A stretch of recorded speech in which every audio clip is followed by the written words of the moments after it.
Vamos então chamar ajuda, reforços, para a gente poder compreender esse cenário. Olha só que coisa linda. Nunca vi uma tela mais linda que essa, com Leandro Rezende, com Basília Rodrigues, Yuri Pita e com Nonato, lógico, né, Nonato? Não vamos deixar aqui de canto o meu caro colega maravilhoso. É porque na hora de chamar o intervalo, eu disse, já voltamos com Basília, já voltamos com Pita. E simplesmente não citei Leandro Rezende. Leandro, então, sinta-se aqui, é pra cá. Sinta-se abraçado, viu? Você me perdoa? É pra cá, peraí, pra cá.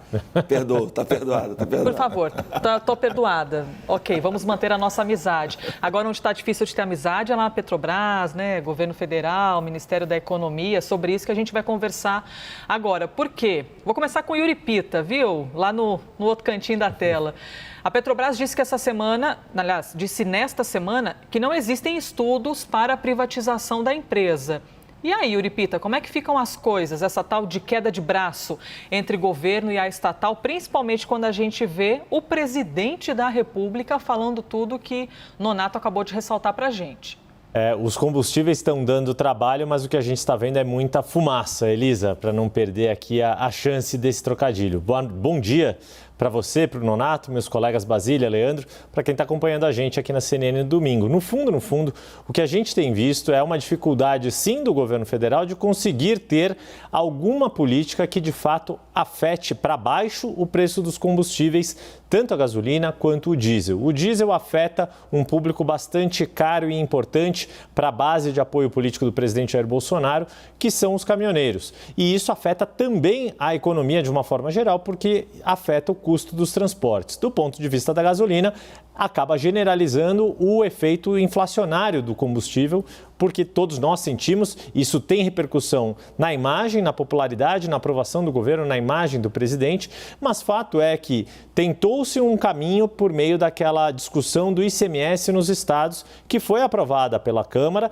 mas enfrenta resistência no Senado, que é justamente a casa que representa os estados, a casa da federação, e dificilmente, por declarações do presidente do Senado, Rodrigo Pacheco, e mesmo de outros senadores, pela forma como os governadores também têm atuado na articulação com as bancadas dos seus estados no Senado, dificilmente essa proposta vai avançar na chamada Casa Alta. Ou seja, o que havia de mecanismos que o governo poderia acionar para tentar conter o preço dos combustíveis não funcionou até agora. Todas essas tentativas ainda não surtiram efeito na ponta que importa, que é o consumidor final, o preço dos combustíveis para os consumidores, seja motoristas de veículos privados, seja motoristas de veículos profissionais, ônibus, caminhões, etc.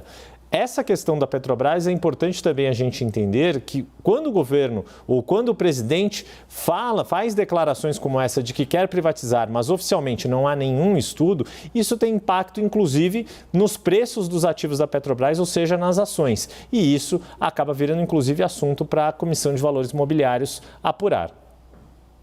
Agora, Leandro Rezende, pegando carona na questão dos preços, né, que o Yuri cita, o presidente insiste, né, na ideia de que a Petrobras precisa pensar em questões sociais, mesmo sendo uma empresa de capital misto. Até que ponto isso é uma estratégia, Leandro, para mudar o foco em relação aos preços dos combustíveis, que são o principal problema hoje daqueles que dependem do transporte? Nonato, bom dia para você, Elisa, Basília, Yuri, todo mundo com a gente aqui na CNN nesse domingo. Até pelo que o Yuri vinha dizendo, né, a gente percebe, até pela fala do presidente Jair Bolsonaro ontem sobre a Petrobras, de que o presidente ele vai mudando o culpado pelo preço do combustível, né? O preço na bomba está caro, o presidente criou ali uma narrativa de que a culpa era dos governadores. Isso foi apresentado ali mais ou menos agosto, setembro, quando essas altas começaram a ser muito seguidas, ele começou a mirar nos governadores, dizendo que não havia um esforço por parte dos governadores em abaixar o ICMS e conseguir, de alguma maneira, reduzir esse preço na bomba. Yuri bem lembrou, foi aprovada uma mudança na Câmara dos Deputados no cálculo desse imposto que incide sobre os combustíveis, que não tem muito espaço para avançar no Senado por enquanto. Então, o presidente já cria um outro culpado agora. O culpado agora, de novo, é a Petrobras. E aí, do outro lado, Nonato, quem também sente a impopularidade que é a alta dos combustíveis causa. Por exemplo, aqui o Rio de Janeiro, de onde eu estou falando, é a gasolina mais cara do país, de acordo com os levantamentos, todos os levantamentos da ANP. E aí quem sente isso na ponta ali, na popularidade política, são os governadores, que por um lado não querem perder a arrecadação, né, com qualquer possibilidade de redução do valor do percentual do ICMS que incide, mas sentem os efeitos da população cada vez mais desgastada, com dificuldade para pegar aplicativos de veículos, enfim, situações que o preço da gasolina vai colocando no dia a dia das pessoas. E aí os governadores têm um outro responsável. Primeiro, apontam ali para a política de preços da Petrobras e apontam para a instabilidade política do país, que acaba gerando a alta do dólar. Essa, sim, apontada pelos governadores como a grande responsável pela alta do preço dos combustíveis. Vale lembrar, Nonato, que os governadores querem marcar mais uma reunião com o Senado para poder discutir essa alteração no ICMS aprovada pela Câmara e estão tentando que a Petrobras também participe dessa reunião, que pode ser aí nos próximos dias. Basília Rodrigues, essa bandeira de privatização é uma bandeira que já é carregada desde o início da gestão de Jair Bolsonaro e até antes, inclusive, durante a caminhada eleitoral para, de fato, se tornar presidente da República. Mas a gente está falando de um processo que depende exclusivamente de forças do presidente para poder tocar todo esse assunto ou, na verdade, precisa de um apoio muito maior e mais tempo para que isso ocorra? Oi, tudo bem? Bom dia a vocês dois novamente. E agora os meus colegas aí na tela, o Leandro e o Yuri. Eu fiquei curiosa em saber quanto é que está a gasolina aí no Rio de Janeiro, né? Leandro, você falou que é o estado com a bomba mais cara. Aqui em Brasília a gente está se virando com 7,18, 7,19, mas esquece, já isso aí foi a tempo aqui. Já encontrei posto por 7,30. Gente, como é que a gente vai pagar? Daqui a pouco a gente vai ter de inventar alternativas aí. O frentista não está aguentando mais ouvir a choradeira de todo mundo, né? Na hora que vai abastecer o carro. Corri atrás de posto de gosto duvidoso para poder abastecer por valor mais em conta, né? Talvez eu esteja me prejudicando lá na frente com o carro. Tem que tomar cuidado, olha, tem que tomar cuidado. Tem que tomar cuidado. Não ser pior depois. Quando não se tem resposta, normalmente quem é inquirido, né, responde a pergunta com uma outra pergunta. O que todo mundo quer saber hoje é como reduzir o preço dos combustíveis. Elisa que me fez aí o questionamento. E aí o governo devolve, por que não privatizar a Petrobras? Acho que a população tenta saber qual é a do governo com a Petrobras, já que todo mundo sabe, de uma ponta a outra, né, até os fios de cabelo sabem que não há espaço para privatizar a Petrobras, do ponto de vista econômico e político também. Uma empresa que é cotada em bolsa, que tem de fato, o governo brasileiro como principal sócio, mas não é só uma questão do governo, né? Existem outros investidores, olhares lá de fora, em torno aí das discussões do que pode acontecer com a Petrobras. A gente vê que o governo tem transitado nas diferentes versões do que fazer com a empresa. O presidente saiu com esse discurso da privatização, mas até nessas declarações mais recentes, ele afirmou ontem nessa passeata, ou melhor, nessa motociata no Paraná, que é muito difícil privatizar a Petrobras. Ele mesmo dá a resposta neste caso. Muito difícil privatizar a Petrobras e que uma saída seria o fatiamento da empresa, ou seja, vender algumas subsidiárias, algumas de suas ações. E houve também já algum momento em que o governo disse que iria utilizar esses dividendos para fomentar um fundo de apoio à população mais carente. Está encontrando um argumento social para justificar uma transação aí, levar à privatização da empresa, sabendo dessa impossibilidade. O que a gente tem de informação hoje aqui em Brasília e aí estamos nos preparando para a próxima semana.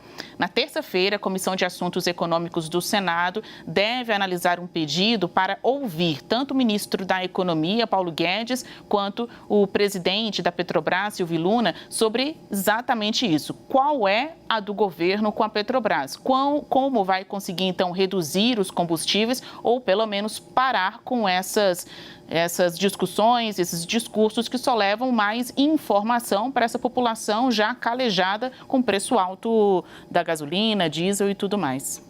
Você pega um momento de pandemia que já diminuiu absolutamente o poder de compra das pessoas e aí um valor de combustível, que para quem tem carro e está difícil manter, vai abastecer o carro e leva aquele susto, assim, levar o filho para a escola de carro, às vezes tem de mudar a condição, né? A alternativa tem de ser outra. Aceitar um emprego em que você tem de trabalhar com carro e que você abastece, você também já repensa, peraí.